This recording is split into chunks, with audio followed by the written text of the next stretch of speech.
गृहस्थ हैं। साधारण गृहस्थ से मतलब जो भागवत की परिभाषा में असाधारण कौन है? जो साधु हैं, संत हैं, सन्यासी हैं, महात्मा हैं, ब्रह्मचारी हैं, ये सब असाधारण श्रेणी के लोग हैं। आप जो हैं साधारण श्रेणी में आते हैं। तो साधारण श्रेणी के लोगों को जीवन भर बिना रोग के जीवन बिताना, बिना डॉक्टर की मदद के अपनी जिंदगी को चलाना, बिना विशेषज्ञ की मदद के अपने जीवन को चलाना, उसके लिए उन्होंने जो कुछ कहा वो मैंने पिछले 7 दिन में अलग अलग समय पर आपको बताया। आज फिर उसको कह रहा हूं, रिपीटिशन कर रहा हूं ताकि याद रहे। तो सबसे पहला मुख्य नियम है आप जैसे लोगों के लिए, वो वही है, खाना खाने के बाद कभी भी पानी ना पिएं। ये सबसे जरूरी, सबसे आवश्यक नियम। खाना खाने के बाद कभी भी पानी तुरंत ना पिएं, 1.5 घंटे के बाद पानी पिएं। एक्सप्लेनेशन में पहले दे चुका हूं, अगर आप चाहें तो फिर समझा देता हूं। खाना खाते ही पेट में अग्नि प्रदीप्त होती है, उसको जठर अग्नि कहते हैं। जठर पेट का वो स्थान है जहां खाने का पाचन होता है। हिंदी में उसको आमाशय कहते हैं, संस्कृत में जठर कहते हैं। तो जठर स्थान पे अग्नि प्रदीप्त होती है और ये अग्नि 1.5 घंटे तक ही रहती है। तो 1.5 घंटे तक पानी ना पिए तो अग्नि अपना काम अच्छे से करेगी, तो भोजन आपका अच्छे से पचेगा, रस में बदलेगा। और मैंने आपको क्रिया बताई थी कि पहले खाना जो है ना पेस्ट में बदलता है। जैसे आप घुटी हुई खिचड़ी खाते हैं ना, खिचड़ी, वैसे खाना बनता है, वो 1.5 घंटे में बनता है। फिर उसके बाद रस निकलता है, और जब रस निकलेगा तब पानी की जरूरत है, क्योंकि बिना पानी के रस नहीं बनता। तो कहते हैं 1.5 घंटे के बाद पेट भर के पानी पिए। यह सबसे जरूरी, सबसे आवश्यक पहला नियम।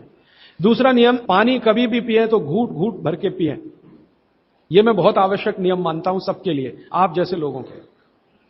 आप में से थोड़ा अगर किसी को भी धीरज हो, धैर्य अपने जीवन में, तो आप ये चालू कर दीजिए, पानी घूट घूट घूट, जितना कम से कम 1 घूट में पानी पी सके उतना, और मुंह में घुमा घुमा के, ऐसे ऐसे कर करके।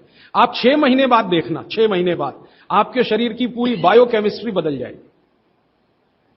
सबसे पहली चीज जो आप महसूस करेंगे, आप कहेंगे मैं पहले से ज्यादा फ्रेश हूं, आप कहेंगे मैं पहले से ज्यादा हल्का हो गया, माने वजन कम हो गया। आप कहेंगे पहले से अच्छी नींद आ रही है, आप कहेंगे पहले से अच्छा खाना हजम हो रहा है, आप कहेंगे पहले से ज्यादा मेरे दर्द कम हो गए, जो घुटनों का, कमर का, कंधे का, जगह जगह।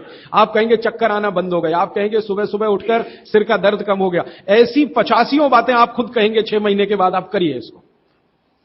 मैंने तो कई लोगों को बताया साल साल भर से कर रहे हैं, 1.5 साल से कर रहे हैं। मैंने आपको एक उदाहरण दिया था, हमारा एक सहयोगी है, कल बेंगलोर में 140 किलो का था, 1 सवा साल से घूट घूट पानी पी रहा है, अभी 70 किलो का है।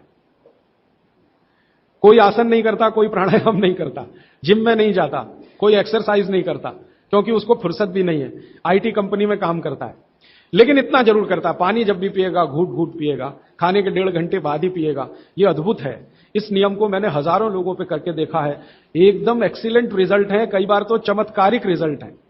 और कारण उसका क्या है? कारण उसका एक ही है कि घूट घूट पानी पीने से ज्यादा लार पेट में जाती है।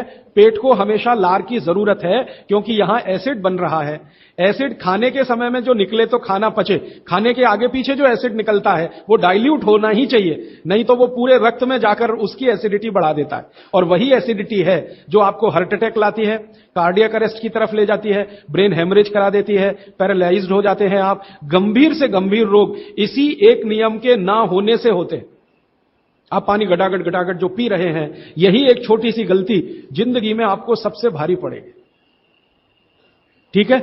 तो पहला नियम मैंने आपके लिए कि पानी खाने के 1.5 घंटे बाद पीना, हमेशा पानी घूट घूट भर के घुमा घुमा के पीना है। सुबह का पानी हो या दोपहर का, शाम का, जब भी पिए घूट घूट भर के। पानी कैसे पिए? तो इन्होंने कहा ऐसे करके पिए। ये अच्छा नहीं है, आपके लिए अच्छा नहीं। आपको पानी हमेशा पीना है तो शरीर के नजदीक रख के ही पानी पिए। हमारे भारत में, मैं आपको एक बात ऐसी कहता हूं जो थोड़ी सी हटकर है, लेकिन आपको समझाने में मदद करे। भारत में हजारों साल की जो सभ्यता है, गिलास नहीं है। ये गिलास जो है ना विदेशी है, गिलास भारत का नहीं है। ये गिलास जो है ना यूरोप से आया, और यूरोप में पुर्तगाल से आया।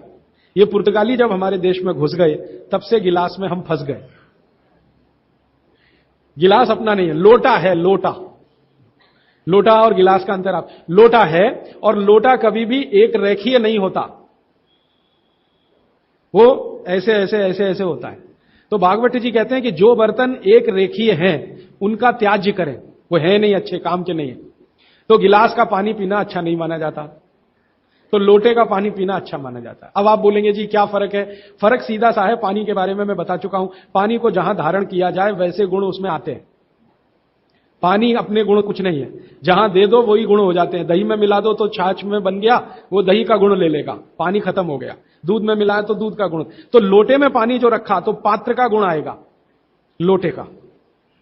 अब लोटे का गुण क्या? लोटा गोल है ना, गोल है ना।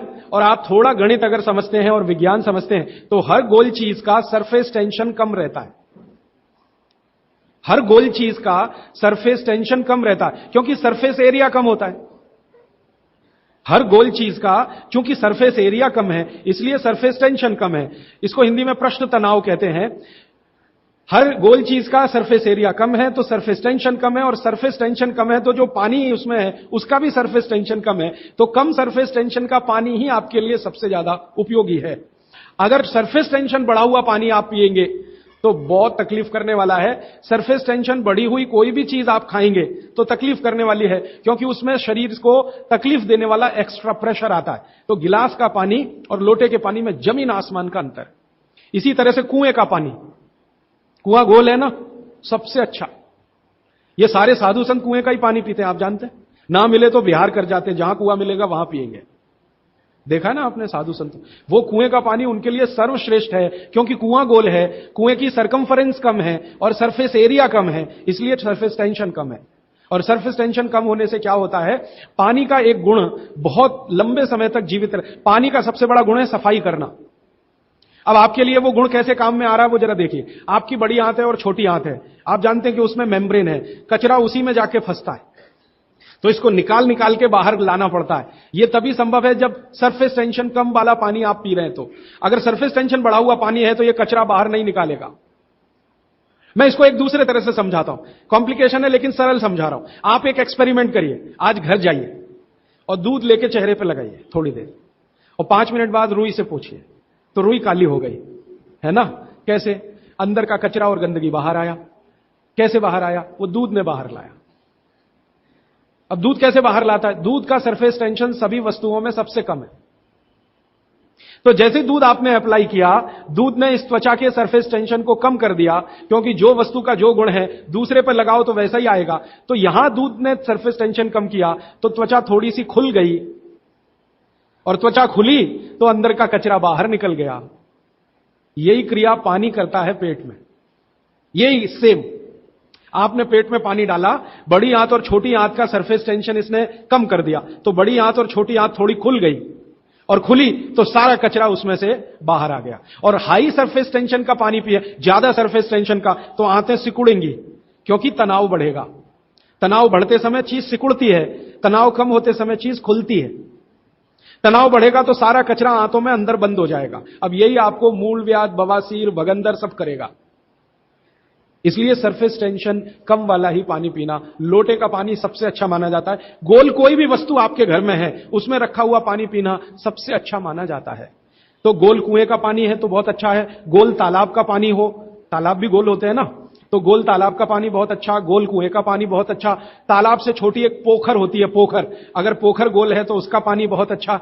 नदी के पानी की तुलना में हमेशा कुएं का पानी अच्छा, क्योंकि नदी में गोल कुछ भी नहीं है, वो लंबी है, तो वहां का पानी हमेशा हाई सरफेस टेंशन वाला है। और नदी से ज्यादा खराब समुद्र का, और सबसे अच्छा पानी लोटे का। लोटे जैसी कोई भी गोल चीज है तो अच्छा। अब आप इसको प्रकृति में भी महसूस करेंगे, बारिश का पानी गोल होकर ही नीचे आता है, माने बूंदें सब गोल हैं, क्योंकि उनका सरफेस टेंशन हमेशा कम है।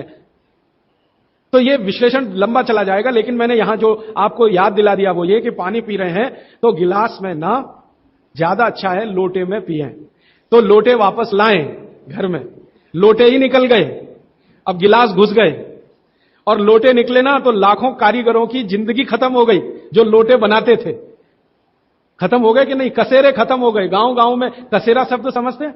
वो ठोक पीट के लोटा बनाने वाले आदमी को कसेरा कहते हैं। वो पीतल के लोटे बनाते थे, कांसे के लोटे बनाते थे, सब मर गए बेचारे हमारे गिलास के चक्कर में। तो भागवत जी को अगर मानना है तो लोटा लाएं, गिलास थोड़े कम करें, पानी लोटे का बहुत अच्छा। आगे बढ़ें। पानी कभी भी खड़े होकर ना पिए, ये मैंने पहले बता दिया है, फिर रिपीट कर रहा हूं, हमेशा बैठ के पिए। फिर उसके आगे का एक सूत्र है कि ठंडा पानी कभी ना पिए। और इस ठंडे पानी का ये यहां पर भी एक विश्लेषण में नया दे दूं आपको कि हर ठंडे पानी का सरफेस टेंशन बढ़ा हुआ होता है। हर ठंडे पानी का सरफेस टेंशन बढ़ा हुआ होता है और हर गुनगुने पानी का सरफेस टेंशन कम होता है, और कम सरफेस टेंशन का ही पानी आपको पीना है, इसलिए ठंडा पानी ना पिए। एक विश्लेषण में पहले दे चुका हूं कि पानी जैसे ही आप ठंडा पिएंगे उसका गुण है कि वो हर चीज को ठंडा करे। तो पेट को ठंडा करने की वो कोशिश करेगा। पेट ठंडा हुआ तो सारे ऑर्गन्स ठंडे हो सकते हैं और आप मर सकते हैं। तो पानी को पेट गर्म करेगा, फिर आप ये जान लीजिए, और पेट पानी को गर्म करेगा तो अतिरिक्त ऊर्जा लगेगी उसको, और वो ब्लड में से ही आएगी, तो सारा ब्लड पेट की तरफ दौड़ेगा। और बार बार आप ठंडा पानी पी रहे हैं दिन में 8-10 बार, तो हर बार ब्लड को पेट में भागना ही पड़ेगा। तो ब्रेन को ब्लड कम होगा, हार्ट को ब्लड कम होगा, ऑर्गन्स को ब्लड कम होगा, तो वो कमजोरी आने ही वाली है और हार्ट अटैक आ सकता है, ब्रेन हेमरेज हो सकता है। क्योंकि कोई भी ऑर्गन को ब्लड कभी भी कम नहीं पड़ना चाहिए, तभी आप दुरुस्त रहने वाले। इसलिए ठंडा पानी गलती से भी ना पिए। तो हमेशा कैसा पानी पिए? गुनगुना पिए। एक समय के लिए भागवत जी ने कहा है कि जब बहुत तेज गर्मी पड़ती हो, आपके यहां तो पड़ती है, मार्च, अप्रैल, मई, जून, तो वो कहते हैं कि मिट्टी के घड़े का पानी पिए। मिट्टी के घड़े के पानी को गुनगुना करने की जरूरत उतनी नहीं है, क्योंकि मिट्टी से ज्यादा शुद्ध पानी को करने वाली दूसरी कोई वस्तु दुनिया में नहीं। तो ये अब थोड़ा आगे चलें वो ये कि खाना जब भी खाएं, आपके लिए नियम है स्टैंडिंग पोजीशन, माने खड़े होकर कभी ना खाएं, हमेशा बैठ के खाएं। बैठने की स्थिति ये सबसे अच्छी है। कुर्सी पे भी अगर मजबूरी में बैठ रहे हैं तो इसी स्थिति में बैठ के खाना खाएं, नहीं तो जमीन पे तो बहुत ही अच्छा है। फिर उसके बाद एक नियम जो आपको जरूर पालन करना चाहिए, बहुत आवश्यक है आपके लिए, कि दो विरोधी वस्तुएं साथ में कभी ना खाएं। आप जैन हैं तो आपको तो सब अच्छे से समझता, भक्ष और अभक्ष का ज्ञान सभी साधु महाराज देते हैं, साध्वी जी देते हैं। दूसरे लोगों के लिए कह दूं, दूध और दही साथ में नहीं खा सकते, विपरीत हैं। हालांकि दूध से ही दही बनता है, लेकिन दूध और दही की प्रकृति एकदम अलग है। दूध कुछ और काम करता है, दही बिल्कुल अलग काम। तो दूध दही साथ में ना खाएं। दूध और दही की बनाई हुई कोई भी वस्तु साथ में ना खाएं। खीर खा रहे हैं तो दूध की है, तो कढ़ी नहीं खा सकते। कढ़ी खा रहे हैं तो दही की है, तो खीर नहीं खा सकते। कुछ भी ऐसी वस्तु जिसमें दूध और दही उपयोग है, वो साथ में नहीं। एक इसी तरह से शहद और घी आपके लिए बिल्कुल वर्जित है, आप बिल्कुल साथ में ना खाएं। शहद अलग खाएं, घी अलग खाएं। शहद ना खाएं तो भी चलेगा, गुड़ खाएं। अच्छा, ये बड़ी विचित्र स्थिति है, गुड़ और घी साथ में जरूर खाएं, शहद घी साथ में ना खाएं। गुड़ को बेहतर तरीके से अगर खाना चाहते, गुड़ तो वैसे ही सबसे बेहतरीन चीज है दुनिया की, लेकिन और बेहतर बनाना चाहते हैं तो उसमें जरूर घी मिला के खाएं। तो गुड़ घी चलता है, शहद घी नहीं कभी भी। इसी तरह का एक नियम है कि जैक फ्रूट माने फणस, कटहल दूध के साथ सबसे खतरनाक है। और मैंने कहा खट्टे फल जितने भी हैं, संतरा है, मौसमी है, वगैरह वगैरह, ये दूध के साथ बिल्कुल नहीं चल सकते। एक ही फल है, भागवत जी कह रहे हैं, जो खट्टा भी है और दूध के साथ जरूर खाएं, वो आंवला है। आंवला ये जरूर दूध के साथ खाएं। इसके आगे का एक नियम है, वो द्विदल वाला एक नियम तो बता ही दिया, द्विदल और दही ना खाएं। और मजबूरी है कोई खाने की तो दही को गर्म करें, माने बघारें, तासीर उसकी गर्म करें, फिर आप खाएं, नहीं तो नहीं खाएं तो अच्छा है। द्विदल खा रहे हैं तो 1-1.5 घंटे बाद दही खाएं। छाछ अगर खा रहे हैं द्विदल के साथ तो 1-8 घंटे के बाद पी लें। और अगर पीनी ही है तुरंत, प्यास नहीं रुक रही है, तो छाछ को बघारें, माने उसमें अजवाइन हो, थोड़ा जीरा हो, हींग हो, उसका छोंक लगाएं तो उसकी तासीर बदलती है, तो आप ले सकते हैं। और इसके आगे का एक नियम कि सुबह का खाना 9:30-10 बजे तक, क्योंकि उस समय जठर अग्नि सबसे ज्यादा तीव्र है, और शाम का खाना 5-6 बजे तक। ये मैंने आपके हिसाब से कैलकुलेशन किया। भागवत जी ने कहा इसमें जलवायु का, मौसम का ध्यान रखना है। तो आपके हिसाब से, माने आप चेन्नई में हैं तो 9, 9:30, 10 बजे तक भरपेट खाना खाएं, शाम को 5-6 बजे तक भरपेट खाएं। बीच में अगर आप कहते हैं जी भूख लगी तो कुछ फल खा लें, नहीं तो अच्छी चीज भागवत जी ने जो कही है, सुबह का खाना जो 9-10 बजे खाएं, शाम का 5-6 बजे, उनको बीच में भूख लग रही है तो कहते हैं चना और गुड़ खाएं, शेंगदाना और गुड़, माने मूंगफली और गुड़ खाएं, माने उस समय आप चिक्की खाएं, क्योंकि गुड़ और चना, गुड़ और मूंगफली उसमें है। दोपहर को अगर भूख लग रही है, चिक्की आप चाहें तो अच्छी भी खा सकते हैं, माने ज्यादा भी खा सकते हैं। बस एक ही तकलीफ ध्यान में रखें कि जब चिक्की और गुड़ ज्यादा हो जाए तो थोड़ी सोंठ चाट लें या थोड़ी सोंठ खा लें, तो उसका जो तासीर है वो तुरंत बदल जाता है। नहीं तो ज्यादा चिक्की खा ली तो नाक में से खून आ सकता है। तो नाक से खून ना आए, थोड़ी सोंठ या अदरक सोंठ इस्तेमाल करते हैं तो सोंठ, नहीं तो अदरक उसके साथ ले। फिर आगे बागभट्ट जी कहते हैं कि आपके भोजन का आपके जो वातावरण से बहुत रिश्ता है। आप जिस वातावरण में रह रहे हैं उसका ध्यान हमेशा रखें। अब मान लीजिए आप मद्रास में रह रहे हैं, तो मद्रास के आसपास का जो वातावरण है ये गर्म है। गर्म वातावरण में गेहूं नहीं हो सकता। गेहूं को होने के लिए ठंड चाहिए। तो निश्चित रूप से चेन्नई के आसपास किसी खेत में गेहूं अच्छा होगा नहीं। कोशिश करेंगे तो तब अच्छा होगा जब ठंड बढ़ जाए, क्योंकि गेहूं ठंड की फसल है, गर्मी की नहीं। गर्मी की फसल जो है वो चावल है, धान है, चावल है, बाजरा बहुत गर्मी की फसल है। ये राजस्थान में रहने वाले सब लोग जानते हैं कितनी गर्मी है राजस्थान में, और वहीं बाजरा सबसे अच्छा होता है। कच्छ में, सौराष्ट्र में कितनी गर्मी है, बाजरा सबसे अच्छा वहीं होता है।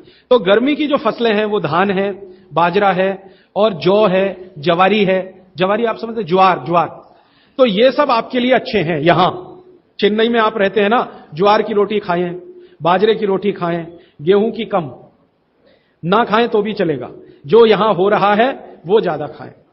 अब आप बोलेंगे गर्मी में भी बाजरे की रोटी खाएं, ना खाएं, क्योंकि बाजरा वैसे तो गर्म है, लेकिन गर्मी में भी खाना है। मान लो आपको स्वाद है, छूट नहीं रहा है, जगह छूट गई है, स्वाद नहीं छूटता। मन हमारा अभी भी राजस्थान में है, या कच्छ में है, या सौराष्ट्र में।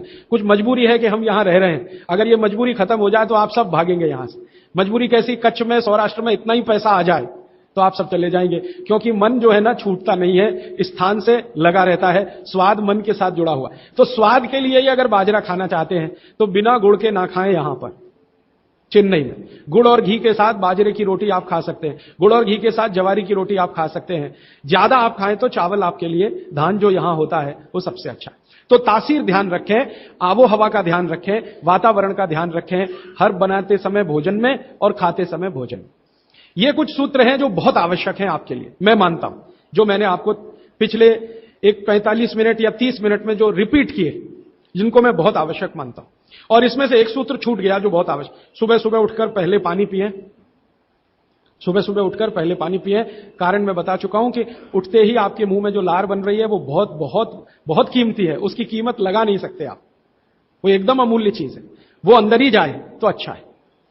तो आप उठते ही पानी पीने का नियम बनाएं। कितना पानी पिए, मैंने बताया था 18 से कम उम्र के जो बच्चे हैं उनको लगभग 1.5 से 2 गिलास, 60 से ऊपर के जो बुजुर्ग हैं उनको भी 1.5 से 2 गिलास, और आप जिस उम्र में हैं 18 से 60 तो कम से कम 3 गिलास। पीने का तरीका वही है, सिप सिप सिप सिप करके पीना। और ये सुबह का पानी अकेला पानी है जो बिना प्यास के भी पीना। जी, ये मुख्य नियम मैं मानता हूं आपको जरूर धारण करने चाहिए। और मेरी एक दूसरी गुजारिश है, आप जितने भी लोग बैठे हैं इन सब नियमों को पालन करें। आज से कुछ ने तो शायद शुरू भी किया है 2-3 दिन से, जरूर पालन करें। हो सकता है कि 6 महीने के बाद, 8 महीने के बाद मेरी आपकी फिर मुलाकात हो, तब आप मुझे इसकी रिपोर्टिंग करें। रिपोर्टिंग करें क्यों? मैं आप सबको बागभट्ट का चेला बनाना चाहता हूं। मैं ये चाहता हूं, मैं विनम्रतापूर्वक कह रहा हूं, मैं ये चाहता हूं कि जो ज्ञान मैंने 6 साल में लिया, ये साल भर में आपके पास पूरा पहुंच जाए। क्यों? आप तो इसको अपने जीवन में पालन करके स्वस्थ रह ही सकते हैं, अपने परिवार को भी रख सकते हैं और पड़ोसियों को भी रख सकते हैं। और भागवत ने कहा है कि जो अपने दुखों को दूर कर ले और दूसरों के दुखों को दूर करने का काम करे, वही मोक्ष का भागी है, माने भागीदार हो सकता है। तो मैं चाहता हूं आप सब मेरे साथ मोक्ष में चलें, वहां भी हम यही करेंगे। तो आप अच्छे हो जाएंगे, देश भी अच्छा हो जाएगा। ये कहकर मैं प्रश्नों की तरफ चल रहा हूं। प्रश्न मेरे पास भरपूर आ चुके हैं। मैं कोशिश ये करूंगा कि जो प्रश्न एक बार उत्तर आ गया उसको दोबारा नहीं दूंगा। हो सकता है किसी व्यक्ति ने वो प्रश्न रिपीट किया। ज्यादातर प्रश्न जो है वो रोगों से संबंधित हैं। इस रोग में क्या करें, उस रोग में क्या करें। तो सबसे पहला प्रश्न जो मैं सबसे आसान मानता हूं, आंखों के नीचे काले धब्बे आ गए हैं तो क्या करें। मैं इसका उत्तर पहले दे चुका हूं, फिर दे रहा हूं। आपको सबसे अच्छा आसान उपाय मैं बता रहा हूं, वो ये, जिनको भी डार्क सर्किल है सवेरे उठें, सबसे पहला जो आपका थूक है, मुंह का लार है, इसको आंखों के नीचे लगा के मालिश करें, हल्की हल्की मालिश करें। आपके सारे डार्क सर्कल खत्म हो जाएंगे। और ये जो सुबह का मुंह का लार है, इससे आप अपने त्वचा रोग भी ठीक कर सकते हैं। खाज है, खुजली है, दाद है, सोराइसिस है, इचियोसिस है, एक्जिमा है, हर जगह इसको अप्लाई करें और हल्की हल्की मालिश करें। कोई कहेगा कि बहुत ज्यादा शरीर में है तो इतना तो थूक बनता ही नहीं है, और पूरे शरीर पे लगाना पड़े तो ऐसी स्थिति में आप मुझे व्यक्तिगत रूप से शाम को 4 बजे मिलें, मैं आपको एक ऐसी दवा बता दूंगा या लिखा दूंगा जो थूक भी बढ़ा देगी और आपकी शरीर की खाज खुजली, दाग धब्बे सब मिटा देगी। वो व्यक्तिगत है। नींद बराबर नहीं आती, नींद बराबर नहीं आती है तो इसका माने एक ही आप जान लीजिए कि आपके शरीर में अगर वात बढ़ा हुआ है, वायु बढ़ी हुई है, तो अच्छी नींद कभी नहीं आएगी। तो इसके लिए बहुत सरल उपाय मैंने बताया था, रात को गाय का घी हल्का गर्म करके दोनों नाक में डाल के सोएं। गाय का घी हल्का गर्म करके, जब वो तरल हो जाए उतना ही गर्म करें और एक एक बूंद दोनों नाक में डालें और हल्के से खींचें, ज्यादा तेज नहीं, बस इतना करेंगे अंदर चला जाएगा।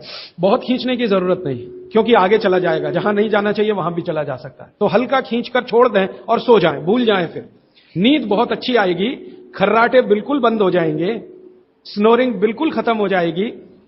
नींद के समय जो खराब खराब सपने आ रहे हैं वो सपने कभी आएंगे नहीं, अच्छे ही सपने आएंगे। जब भी आएंगे, रात में नींद कभी खुलेगी नहीं, 6 घंटे के पहले आप उठेंगे नहीं। कम से कम रात की नींद खुलने का एक वो तकलीफ आ गया ना, पेशाब आती है, नींद खुल जाती है। घी डाल के सोएंगे तो रात को नींद कभी नहीं खुलेगी, 6, साढ़े 6, 7 घंटे के बाद ही खुले। और बच्चों को तो जरूर करें, इससे और एक फायदा होगा, स्मरण शक्ति बढ़ेगी। ठीक है, तो अब एक ही कागज पर ये 3 प्रश्न थे, तीनों उत्तर दे दिए। अब आगे जिस कागज में ये प्रश्न आएंगे उत्तर नहीं दूंगा।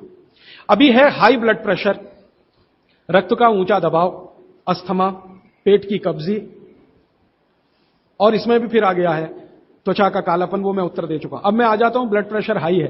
वैसे तो ब्लड प्रेशर हाई और लो होना ये काल्पनिक चीज है, कभी बाद में चर्चा करूंगा, लेकिन अगर आपके मन में बैठ गई है तो इतना ही जान लीजिए कि आपको जब लग रहा है और डॉक्टर कोई कह रहा है कि आपका बीपी हाई है, तो समझ लीजिए, इसको भागवत जी दूसरे सूत्र में कहते हैं कि रक्त की अम्लता बढ़ी हुई है, एसिडिटी बढ़ी हुई है। अब रक्त में अम्लता है तो अम्लता को खत्म करने के लिए क्षारीय चीज खाएं, क्षार चीज खाएं, क्षार। अब क्षार वाली चीजें क्या है? सबसे अच्छी क्षार की चीज है मेथी, सब्जी के रूप में भी और दाने के रूप में मेथी। दूसरी क्षार वाली चीज है, आप में से जैन है तो वो नहीं खाएंगे, लेकिन जो जैन नहीं है उनको बता देता हूं, गाजर। तीसरी क्षार वाली चीज है कोई भी ऐसा फल जिसमें रस नहीं है, कोई भी ऐसा फल जिसमें रस नहीं है। सेब ये क्षारीय है, केला ये क्षारीय है, अमरूद ये क्षारीय है। कोई भी ऐसे फल याद रहेगा आपको जिसमें रस नहीं है, ये सब क्षारीय है। सब्जियों में पालक क्षारीय है, बैंगन क्षारीय है। आलू के बारे में कहते हैं ना अम्लीय ना क्षारीय, वो बीच का है। तो जो सब्जियां आपको क्षारीय हैं और जो मसाले माने औषधियां क्षारीय, इनका उपयोग करें तो अम्लता अपने आप कम होगी, तो ब्लड प्रेशर कम होगा, तो ट्राइग्लिसराइड कम होगा, मोटापा भी कम होगा, सब कुछ कम होगा आपका। तो हमेशा याद रखें। तो मेथी दाने का उपयोग मैंने बता दिया है, पानी में डाल के रात को छोड़ दें, सुबह उठकर दाना चबा के खाएं, पीछे से पानी पिए। गाजर का उपयोग बता दिया, कद्दूकस में घिसें, गाजर ले लें और वो कद्दूकस की गाजर को खा लें। और क्षारीय चीज मेथी की सब्जी रोज खाएं, पालक की सब्जी रोज खाएं। हरे पत्ते की कोई भी सब्जी क्षारीय होती है, हरे पत्ते की कोई भी सब्जी क्षारीय होगी, और फल जिसमें रस नहीं है वो सब क्षारीय होंगे। बस याद इतना ही रखें। तो आप अगर उपयोग करेंगे तो हाई ब्लड प्रेशर तो जाएगा ही, उसके साथ ब्लड कोलेस्ट्रॉल कम रहेगा, ट्राइग्लिसराइड कम रहेगा, मोटापा कम होगा, पेट आपका कम होगा, और उसके अंत में हार्ट अटैक आएगा नहीं। ब्लॉकेज भी है तो निकल जाए। और एक क्षारीय चीज में भूल गया बताना, लौकी, दूधी। सब्जियों में सबसे ज्यादा क्षारीय कोई चीज है तो दूधी, माने लौकी ज्यादा खाएं, दूधी ज्यादा खाएं, और उसका रस भी पिए कच्ची दूधी का, तो और अच्छा है। जितने भी हाई बीपी के मरीज हैं उनके। अस्थमा, अस्थमा भी जो एक बीमारी है ना, वो वायु के प्रकोप की बीमारी है। तो अस्थमा ज्यादा है तो इसके लिए जो मैं बहुत बार बोल चुका हूं, फिर बोल रहा हूं, दालचीनी ये क्षारीय है, दालचीनी का उपयोग करें शहद के साथ। शहद क्षारीय है तो दालचीनी, शहद। शहद नहीं ले सकते तो गुड़।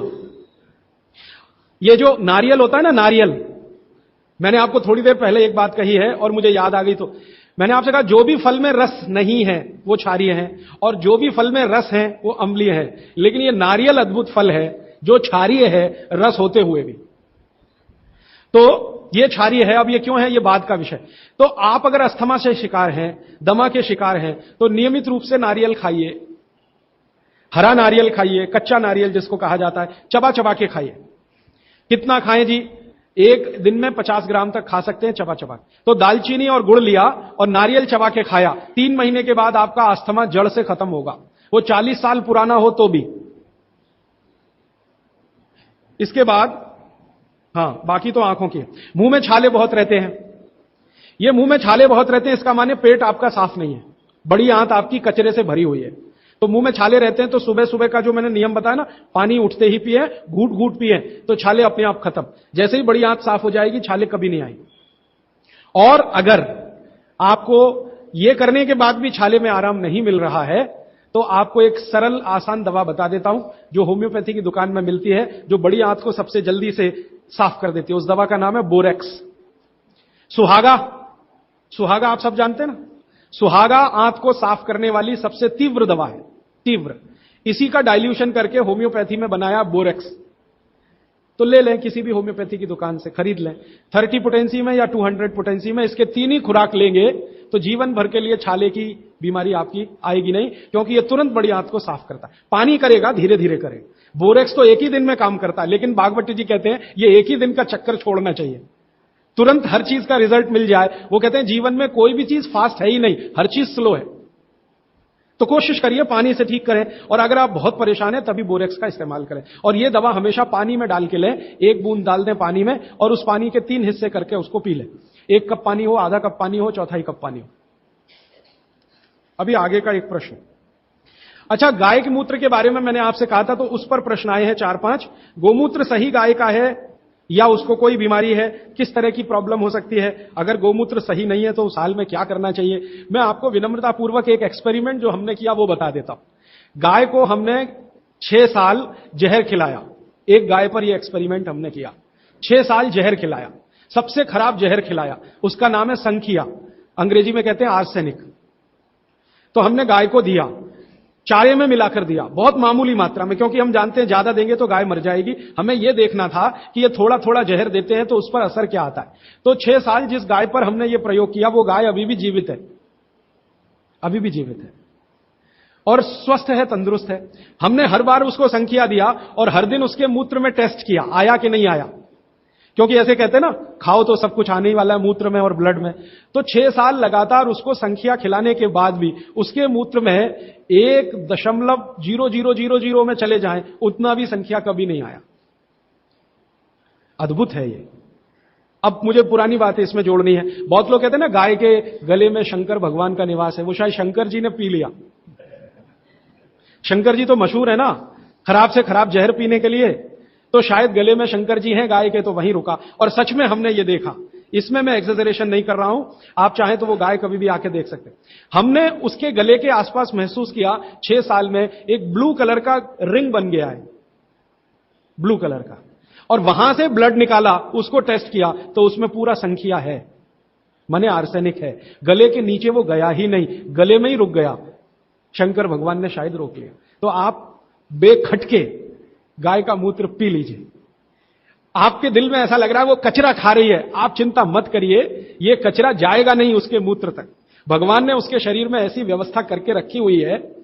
लेकिन अच्छा ये होगा आपके दिल और मन की तसल्ली के लिए कि गाय अच्छा चारा खाती हो, साफ सुथरे वातावरण में रहती हो और नियमित घूमने के लिए जाती हो, उसका मूत्र जरूर पिएं, वो सबसे ज्यादा लाभकारी तो है। लेकिन कुछ मजबूरी आ गई, मजबूरी से मतलब मैं समझाना चाहता हूं। आप एक ऐसी जगह रहते हैं जहां गाय कचरा ही खाती है और आपको ऐसी कोई गाय मिल ही नहीं रही है जो शुद्ध चारा खाती हो और बराबर घूमने जाती हो, और आप किसी बीमारी से तड़प रहे हैं, परेशान हैं, और वो बीमारी में आपको गोमूत्र चाहिए ही, तो बिना संकोच के ले लें। उसका हानि तो नहीं करेगा, कुछ फायदा ही कर जाए। गोमूत्र के बारे में अब तक की जो रिसर्चेज हैं वो ये हैं कि इसके साइड इफेक्ट है नहीं। शरीर पता है क्या करता है, आपने मूत्र ज्यादा भी पी लिया तो ये शरीर 20 मिनट के बाद उसको पेशाब के साथ अपने आप ही निकाल देता है, रहने ही नहीं देता उसको। तो थोड़ा ज्यादा पी लिया या खराब पी लिया, वो निकल ही जाएगा, जो काम का है उतना ही रह जाएगा। अब गाय का ऐसा बना भगवान ने बनाया है, इसलिए भागवत जी कहते हैं कि ये विशेष तरह का एक जानवर या प्राणी है जो भगवान ने बहुत सोच समझ के बनाया। तो गाय के बारे में इतना। अच्छा, अर्थराइटिस के लिए किसी ने पूछा है। अर्थराइटिस के अब जितने भी प्रश्न आएंगे उनका एक ही साथ ही उत्तर है कि अर्थराइटिस की समस्या अगर बहुत गंभीर है और डॉक्टर आपको कोई ये कह रहा है कि जी ऑपरेशन करा लो, तो हाथ जोड़कर कहता हूं ऑपरेशन तो कभी मत कराना, क्योंकि आप जिस स्थिति में है उससे भी ज्यादा खराब हो जाएगी। इस हिंदुस्तान के भूतपूर्व प्रधानमंत्री श्री अटल बिहारी वाजपेयी ने दुनिया के सबसे बड़े डॉक्टर से ऑपरेशन कराया था, नहीं कराया? स्पेशल चार्टर्ड प्लेन भेजकर अमेरिका से उस डॉक्टर को बुलाया, डॉक्टर राणावत, और उसने दुनिया के सबसे अच्छे घुटने कप्स लाकर अटल जी को फिट किए हैं। अटल जी को देख लीजिए आप, पहले तो थोड़ा चल लेते थे, अब तो चलना ही बंद हो गया, सिर्फ व्हील चेयर पर ही रहते हैं, और वो खुद कहते हैं कि मैं पहले से ज्यादा तकलीफ में हूं। तो आप मत करिए। फिर आप बोलेंगे जी क्या करें, डॉक्टर बोलता है ऑपरेशन मत कराइए। आप क्या करें, अर्थराइटिस के लिए जो सबसे अच्छे कॉम्बिनेशन भागवत जी के हैं उनका उपयोग करिए। उसके लिए सबसे अच्छा वो बोलते हैं चूना खाइए, चूना क्षारीय है, अम्लता को कम करता है, ज्यादा अम्लता बढ़े तो अर्थराइटिस होता है, तो चूना खाइए। खाने का तरीका मैंने बता दिया, दही में, छाछ में, पानी में, जूस में, और एक दिन में अर्थराइटिस के पेशेंट 2 ग्राम खा सकते हैं, स्वस्थ आदमी तो 1 ही ग्राम खाए। चूना खाइए। मेथी दाना लीजिए, क्षारीय है। और सबसे क्षारीय चीज जो है वो है हार सिंगार का पेड़। हार सिंगार देखा है? परिजात हार सिंगार, छोटा सफेद रंग का एक फूल आता है और केसरिया डंडी होती है।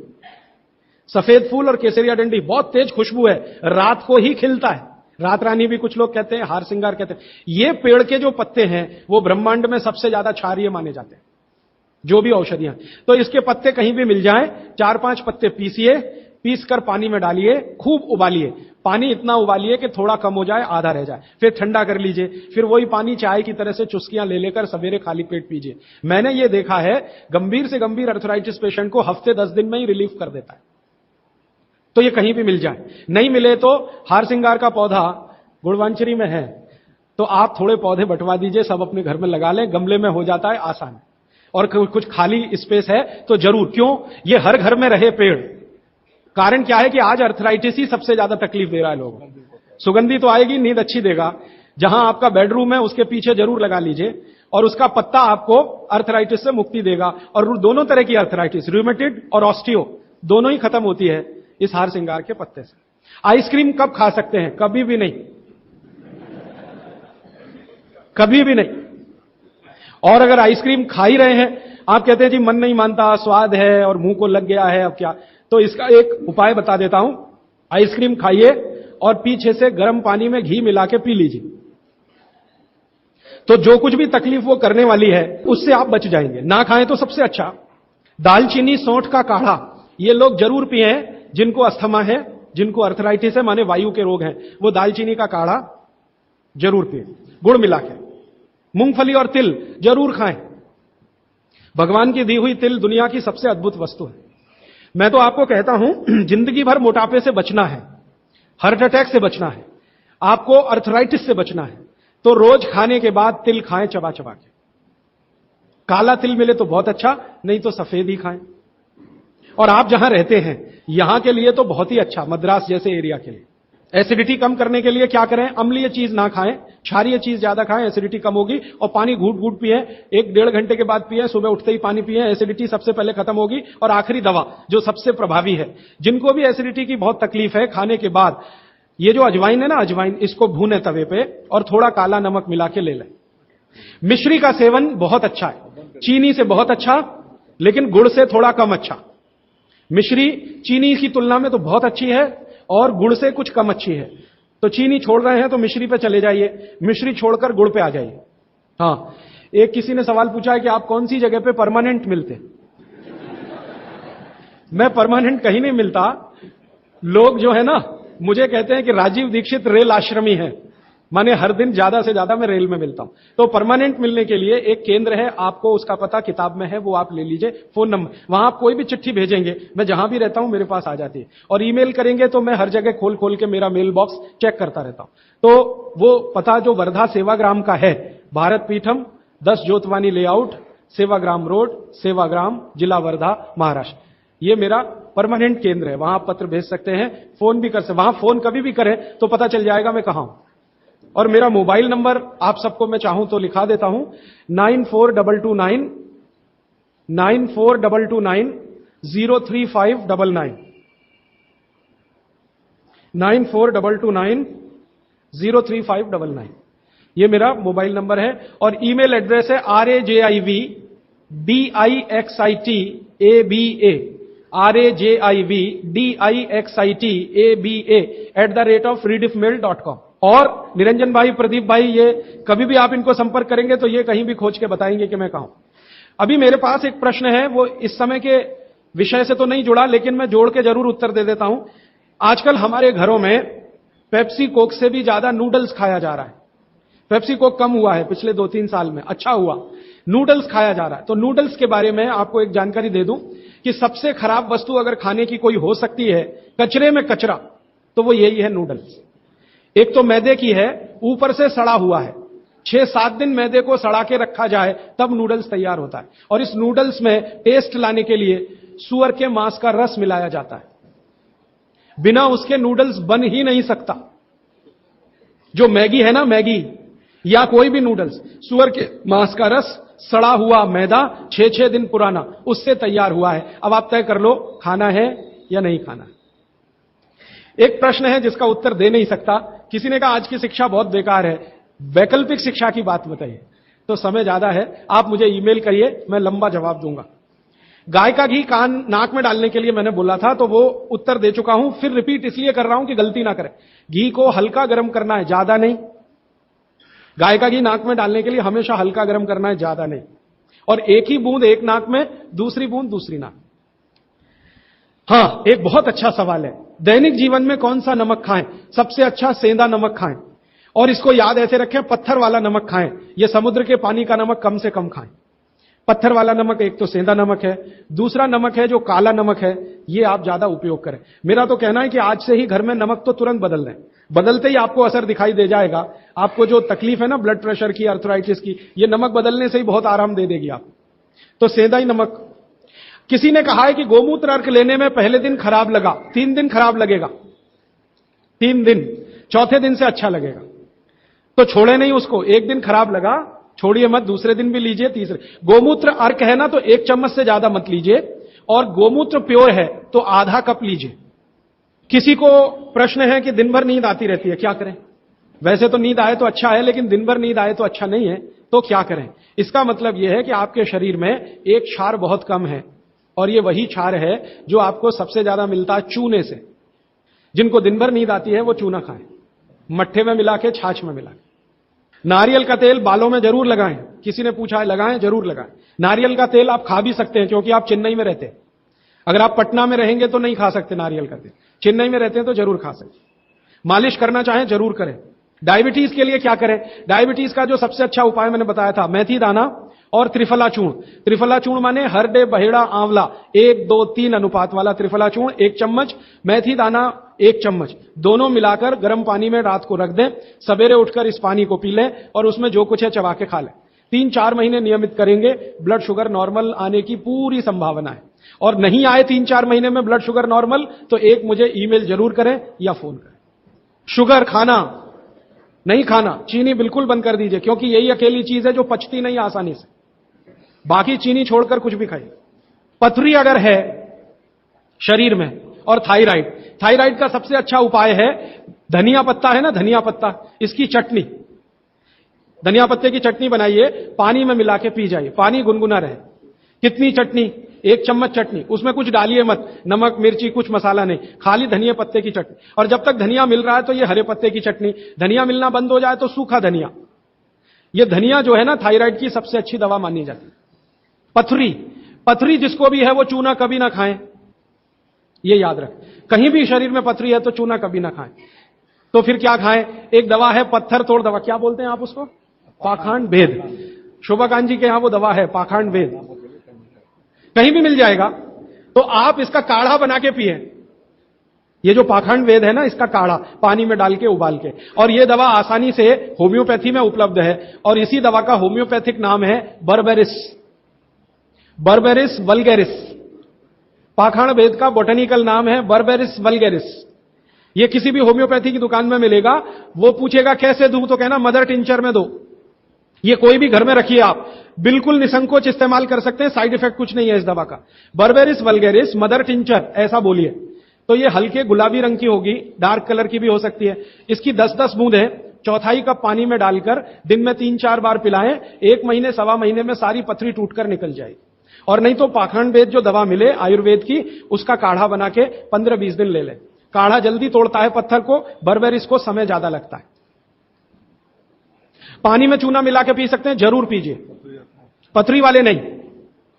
दांतों का दर्द, दांतों के दर्द की सबसे अच्छी दवा है लौंग। लौंग इस्तेमाल करिए, लौंग का तेल इस्तेमाल करिए। और दांतों में दर्द हो ही नहीं तो थोड़ा थोड़ा चूना खाते रहिए। और दांतों में दर्द हो ही नहीं तो दातुन करते रहिए, दंत मंजन करते रहिए, पेस्ट बंद कर दीजिए। हां, अभी एक जरूरी प्रश्न आया, शराब और गुटखा छोड़ने के लिए क्या करें? जरूर आप इसको ध्यान से नोट कर लीजिए, ये बहुत लोगों के काम। शराब, गुटखा, तंबाकू, सिगरेट और बीड़ी, ये 5 बुराइयां व्यसन के रूप में हमारे घरों में आई हैं और देश का सर्वनाश किया है। इनके बचने के लिए बहुत अच्छा है, संकल्प शक्ति से बचें तो अच्छा है। भागवती जी कहते हैं किसी भी व्यसन से बाहर आना हो तो संकल्प शक्ति के साथ आइए तो अच्छा। नहीं है संकल्प शक्ति तो दवा का उपयोग करिए। तो क्या दवाएं हैं आपके पास? सबसे अच्छी दवा है शुद्ध गाय का मूत्र, अर्क नहीं, शुद्ध गाय का मूत्र। दूसरी दवा आपके घर में है अदरक या सौंठ। जिनको शराब से छुड़ाना है, बाहर निकालना है, उनको अदरक और सौंठ ज्यादा खिलवाइए, रस पिलवाइए अदरक का, सौंठ का काढ़ा बना के दीजिए, गुड़ मिला के दे सकते हैं सौंठ का काढ़ा बना के। और गोमूत्र पीने को बोलिए। नियमित रूप से अगर आधा कप भी गोमूत्र पिया तो 1.25 महीने में शराब छूट जाती है। शराब जो पीते हैं, बीड़ी सिगरेट जो पीते हैं, उनके शरीर में एक केमिकल बढ़ जाता है, उसका नाम है सल्फर। और सल्फर को कम करने के लिए सल्फर ही चाहिए। आयुर्वेद में कहा है ना कि विष को विष मारता है, तो सल्फर बढ़ता है। तो सल्फर कम करने के लिए बाहर से सल्फर चाहिए, और बाहर का सबसे अच्छा सल्फर गोमूत्र में है। सर्दी जुकाम, सर्दी जुकाम ज्यादा है, बार बार है, सबसे अच्छी दवा है। आप अगर बच्चों के लिए ले रहे हैं तो कफ दूर करना है उनका, कफ नाशक सबसे अच्छी दवा मैंने पहले दिन बताई थी, शहद है। दूसरी, शहद नहीं लेते तो गुड़ है, तो बच्चों को गुड़ दीजिए ज्यादा। एक, उनको चूना भी दे सकते हैं, चूना कफ का भी नाश करता है, वात का तो करता ही है, कफ का भी करता है, तो चूना दे सकते हैं। गाय का घी नाक में डाल सकते हैं। हल्दी जबरदस्त कफ नाशक है, तो दूध में हल्दी मिलाकर दीजिए। और दूध हल्दी थोड़ा घी मिलाएं तो और भी अच्छा कॉम्बिनेशन है। तो जिनको सर्दी जुकाम बार बार होते हैं उसके लिए। पित्त बढ़ा है तो क्या करें? देशी गाय का घी खाइए। देशी गाय का घी गरम गरम पानी में डालकर पिए तो सब पित्त को शांत करेगा। और दूसरी चीज मैंने पहले बता दी है, अजवाइन और काला नमक, ये भी पित्त बढ़े तो शांत करेगा उसको। एक मेरे पास डिफिकल्ट केस है, ये मुझे व्यक्तिगत रूप से मिले। कोई एक महिला है, उसकी लंबाई लगातार बढ़ रही है, ये मुझे शाम को मिले 4 बजे। बाल उड़ गए तो क्या करें, बाल कम हो गए तो क्या करें, बाल झड़ रहे हैं तो क्या करें? तीनों में एक उपाय है, दही को तांबे के बर्तन में रखें, 5-6 दिन खूब खट्टा हो जाए, हरा हरा हो जाए तो इसको बालों में मालिश करें। 1 घंटे के बाद बालों को शीकाकाई से धोएं। हफ्ते में 1 दिन जरूर करें। त्रिफला शहद और गुड़ के साथ, सबसे अच्छा है गुड़ के साथ, सुबह खाएं, और दूसरा चाहें तो शहद के साथ भी खाएं। त्रिफला को औषधीय के रूप में लेना है, औषधि ऐसी जो धातुवर्धक है, तो सुबह ही खाएं। और त्रिफला को रेचक के रूप में लेना है, माने पेट साफ करे, तो रात को ही खाएं सोने के पहले। बहुत ज्यादा छींकें आती हैं, नाक से पानी गिरता है, थोड़े दिन चूना खिलाएं और गाय का घी नाक में डालें। 15-20 दिन में छींकें भी बंद होंगी, पानी गिरना भी बंद। केवड़ा डालकर जल पी सकते हैं क्या गर्मियों में? केवड़ा एक होता है ना आयुर्वेदिक औषधि, केवड़ा डाला हुआ जल सिर्फ गर्मियों में, मार्च, अप्रैल, मई, जून, बारिश जैसे ही शुरू हो केवड़ा वाला जल बंद कर दीजिए। केवड़ा और एक होता है खस, ये दोनों मिलाया हुआ जल गर्मियों में। अर्जुन की छाल लेने का समय सवेरे का, काढ़ा बनाकर दूध में नहीं तो पानी में, शक्कर नहीं मिलाएं उसमें, गुड़ मिलाएं, अर्जुन की छाल। टॉन्सिलाइटिस की रेमेडी, टॉन्सिल्स की सबसे अच्छी रेमेडी हल्दी, हल्दी का दूध बच्चों को रात को पिलाएं, टॉन्सिल नहीं होगा। पिपरमेंट के बारे में किसी ने पूछा है, आप शाम को 4 बजे मिले, मैं थोड़ा विस्तार से बता दूं। यूरिक एसिड अगर शरीर में जमा है तो मैंने आपसे बार बार कहा है क्षारीय चीजें ज्यादा खाएं, एसिड निकल जाएगा। सबसे अच्छी क्षारीय चीज गोमूत्र पी लें, यूरिक एसिड एकदम साफ कर देता है गोमूत्र, लेकिन प्योर गोमूत्र। उड़द की दाल दालों का राजा है, बिल्कुल सही है, लेकिन दही के साथ नहीं। खाली उड़द की दाल खाइए, दालों का राजा है, बिल्कुल सही बात है, दही के साथ नहीं, दही के साथ ये जहर है। सुबह दूध पी सकते हैं, मैंने मना किया है, सुबह जूस पीना है, दोपहर को छाछ और रात को दूध, लेकिन पीना ही है अगर तो आंवले के साथ पिए, ना पिए तो अच्छा, सुबह का दूध ही पीना है तो आंवले के साथ। मोटापा कम करने के लिए उपाय बता दीजिए, आप लिख लीजिए इसको, नहीं तो याद कर लीजिए। जिनको भी मोटापा कम करना है उनको क्षारीय चीजें ज्यादा खानी है। तो मैंने आपसे कहा गाजर खाइए, गाजर नहीं खा सकते, दूध ही खाइए। अब खाएं कैसे? गाजर को कद्दूकस में घिसिए और उसके लच्छे बनेंगे। फिर थोड़ी एक और क्षारीय चीज आपको आजकल उपलब्ध है, सेब। सेब पूरा क्षारीय होता है, तो सेब को कद्दूकस में घिसिए, दोनों बराबर मात्रा में मिला के सुबह पेट भर के खा लीजिए। 3 महीने लगातार खाइए। फिर अगले 3 महीने इसको बैलेंस करने के लिए आंवला खा लीजिए। आंवला 2-3 आंवला रोज मुरब्बे के रूप में या क्या। फिर 3 महीने आंवला हुआ, फिर वापस इस गाजर और इस पे आ जाइए। तो साल भर अगर आप करेंगे तो बहुत आराम से 1/3 वजन तो आपका घट ही जाएगा। हो सकता है किसी का आधा भी हो जाए। ह्यूमन यूरिन के बारे में आपने पूछा, मैंने पहले ही बताया, अगर आप शाकाहारी हैं तो अपने मूत्र का भी इस्तेमाल कर सकते हैं, लेकिन गोमूत्र उससे हमेशा बेहतर है। बच्चे पेशाब करते हैं बिस्तर में, इसके लिए क्या करना? खजूर खिलाइए। खजूर छोटे छोटे टुकड़े काटकर बच्चों को खजूर दूध में डालकर, छोटे छोटे टुकड़े दूध में डालकर उबालिए, खूब उबल जाए, फिर वो दूध पिलाइए, खजूर खिलाइए, तो रात का बिस्तर का पेशाब उनका बंद हो जाए।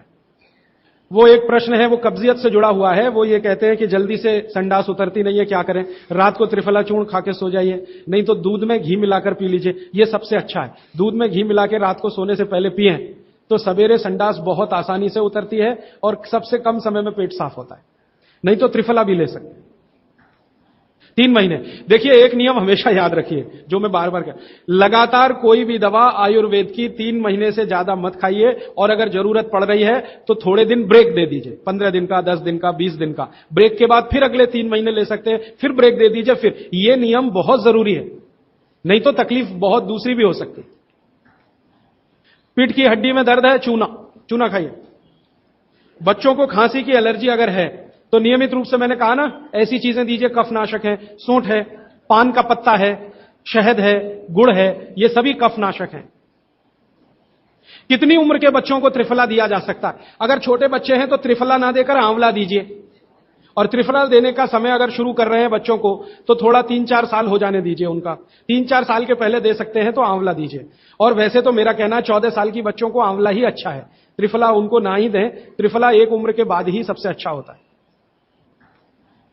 बहुत अधिक उम्र में घुटनों का दर्द, कमर का दर्द, तरीका मैंने वही बताया, चूना सबसे अच्छा है। अधिक उम्र में चूना सबसे अच्छा, अर्थराइटिस के लिए, घुटनों के दर्द।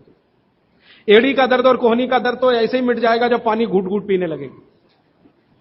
जल्दी भूल जाए, स्मरण शक्ति कम हो, गाय का घी नाक में डालना सोते समय।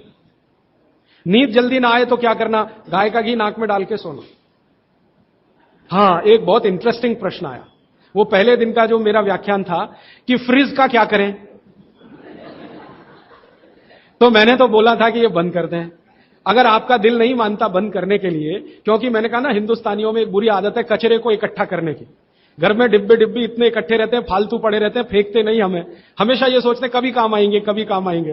तो ये चक्कर घुस गया। अब पता नहीं ये अंग्रेजों के समय से आया या पुराना। तो फ्रिज भी वैसी ही कोई चीज है। तो एक बहन ने या किसी ने सवाल ये लिख के भेजा है कि फ्रिज में से हमने सब्जी निकाल के 48 मिनट रख दी, तो अब उपयोग कर सकते हैं? हाँ, कर सकते हैं। उसको शायद ये बात अच्छे से समझ में आई। वो 48 मिनट का जो किस्सा मैंने बताया ना, तो वो चाहती नहीं है कि फ्रिज घर के बाहर जाए, किसी तरह इसका उपयोग होता रहे। तो ये मजबूरी का खेल है, लेकिन कर लीजिए कि आप कुछ भी जो रखा है फ्रिज में, अगर उसको पकाना चाहते हैं, खाना चाहते हैं, तो निकाल के 48 मिनट रख दीजिए, फिर उसका उपयोग कर लीजिए सब्जी के रूप में। नहीं तो एक चीज मत करिए कभी भी, कोई भी चीज एक बार गर्म करके आपने फ्रिज में रख दी तो दोबारा गर्म मत करिए। वो दूध हो या सब्जी हो या दाल हो, करिए ही मत। क्या करना? निकाल के रख दीजिए, 48-50 मिनट रखी रहे, वो अपने आप थोड़ी गर्म हो जाएगी, प्रकृति की गर्मी से, फिर वही खा लीजिए। गर्म तो दोबारा बिल्कुल मत करिए। फ्रिज के दूध को दोबारा गर्म कभी मत करिए, फ्रिज की दाल को दोबारा गर्म कभी मत करिए, फ्रिज की सब्जियों को दोबारा गर्म मत करिए।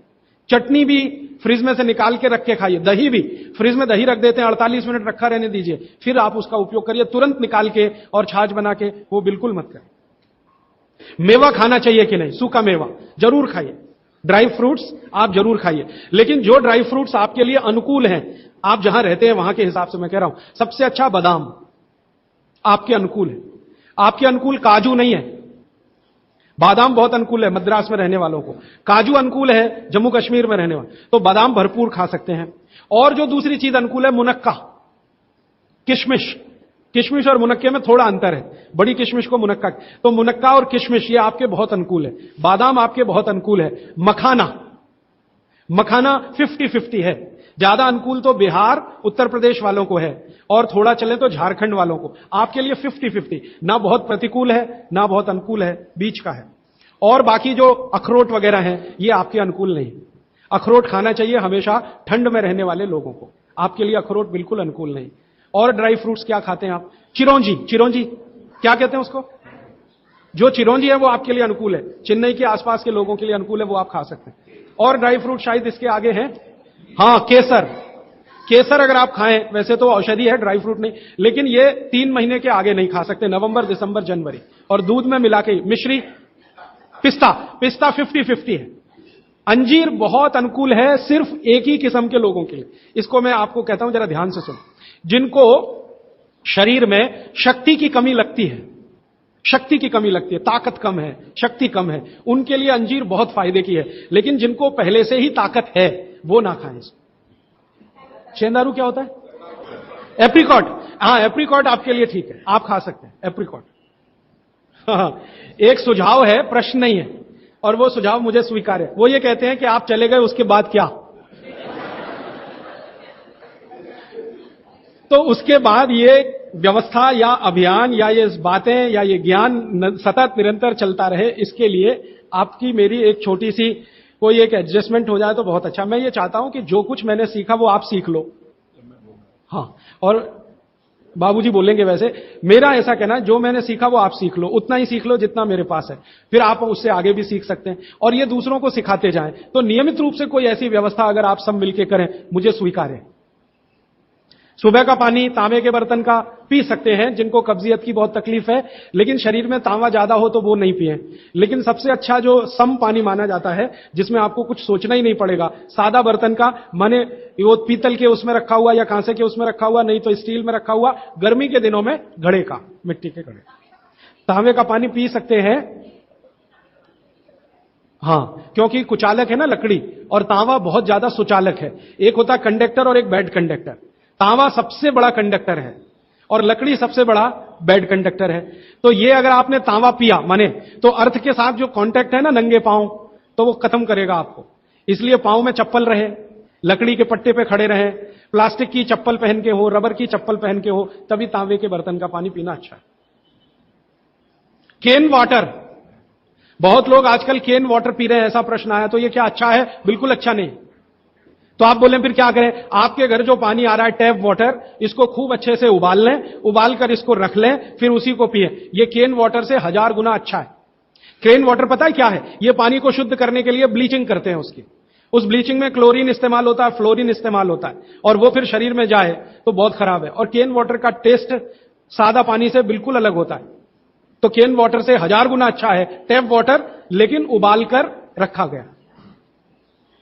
हां, एक सवाल आ गया है जो अब तक किसी ने नहीं पूछा, शायद आपको पूछने के लिए मन में तो होगा, लेकिन आपने क्यों नहीं पूछा। महिलाओं से संबंधित यह सवाल है मेंसेस पीरियड का। 2 सवाल आए हैं। एक तो यह है कि व्हाइट डिस्चार्ज बहुत होता है तो क्या करें। तो इसके लिए आप ऐसा करिए, एक आयुर्वेद की दवा इस्तेमाल करिए, उसका नाम है शतावरी। शतावरी कहीं भी मिलती है आयुर्वेद की दुकान पर। शतावरी चूर्ण के रूप में ले लीजिए। इस शतावरी चूर्ण को दूध में मिला लीजिए और रात को जरूर पीजिए। दूध हल्का गर्म रहे, और शतावरी डाल के दूध उबाल भी सकते हैं, फटता नहीं। शतावरी, जिनको भी व्हाइट डिस्चार्ज की समस्या है, शतावरी।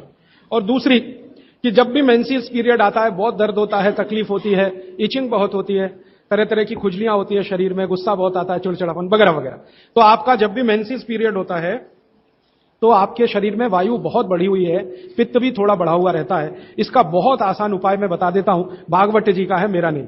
वो ये कहते हैं कि मेंसेस पीरियड में सब कुछ ठीक रहे, समय से आए समय से जाए, ज्यादा रक्त ना निकले और कम भी ना हो, इस सब चीज ठीक रखने के लिए गरम गरम पानी में, जो इतना गरम हो जैसे चाय होती है, घी मिला के पिए। गरम गरम पानी में, खूब गरम पानी में, गाय का घी आपके घर है तो बहुत अच्छा, नहीं तो कोई भी घी, भैंस का भी चलेगा, 1 चम्मच मिलाएं, आधा गिलास खूब गरम पानी खौलता हुआ घी मिला दें, थोड़ा पीने लायक हो जाए उतनी देर रखें, फिर इसको चुस्कियां ले लेकर पिए। अगर आपका मासिक 5 दिन चलता है, 4 दिन चलता है, 3 दिन, दिन से मतलब नहीं, जितने दिन चलता है उतने दिन। कितनी बार पी सकते हैं? दिन में 2 या 3 बार पी सकते हैं। तो अगर आपने ये शुरू किया तो सब कुछ आपका नॉर्मल हो जाएगा, सब कुछ।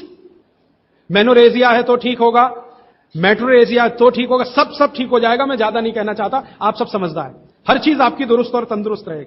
डिस्चार्ज व्हाइट है तो शतावरी लेना है, और पानी में घी मिला के किसी भी दूसरी प्रॉब्लम के लिए, मेंसेस पीरियड, ये घी पानी मेंसेस पीरियड में ही पिए। इसको ध्यान से सुने। मेवा से वेट बढ़ता है, काजू को छोड़कर किसी भी मेवा से वेट नहीं बढ़ता।